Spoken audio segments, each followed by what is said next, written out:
మొదటగా ఈ వీడియోలో మనం భగవద్గీత అధ్యాయము 5 శ్లోకము 9ను పరిశీలిద్దాం.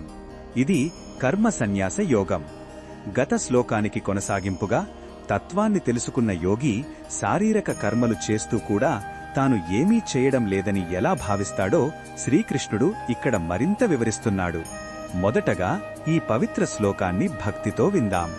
ప్రలపన్ విసృజన్ గృహ్ణున్మిషన్ నిమిషన్నపి ఇంద్రియాణీంద్రియార్థేషు వర్తంత ఇతి ధారయన్.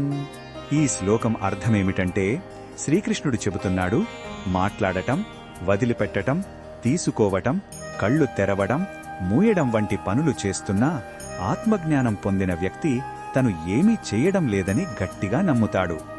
తన ఇంద్రియాలు వాటి సహజ గుణాల ప్రకారం వాటి విషయాలలో ప్రవర్తిస్తున్నాయి, కాని ఆత్మ అయిన తాను వీటికి అతీతుడని, కేవలం సాక్షిగా ఉన్నానని అతను గ్రహిస్తాడు.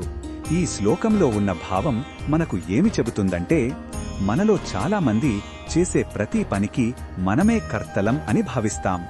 ఈ శ్లోకం ఆ అహంకారాన్ని తొలగించి సాక్షి భావనను పెంపొందించుకోమని చెబుతుంది.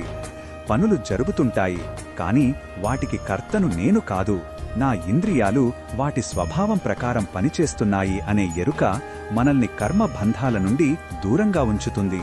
ఇది ఒక ఉన్నతమైన మానసిక స్థితి. ఈ బోధనను మన దైనందిన జీవితంలో ఎలా ఉపయోగించుకోవచ్చంటే, మనల్ని ఎవరైనా పొగిడినప్పుడు అతిగా సంతోషపడకుండా లేదా విమర్శించినప్పుడు బాధపడకుండా ఉండటానికి ఇది సహాయపడుతుంది. ఆ మాటలను వింటున్నది చెవులు, స్పందిస్తున్నది మనస్సు అని గ్రహిస్తే మనం స్థిరంగా ఉండగలం. ఏ పని చేస్తున్నా దేవుడి శక్తితోనే ఇదంతా జరుగుతోందని, మనం కేవలం ఒక పరికరం మాత్రమే అని భావించడం వల్ల మానసిక ప్రశాంతత లభిస్తుంది.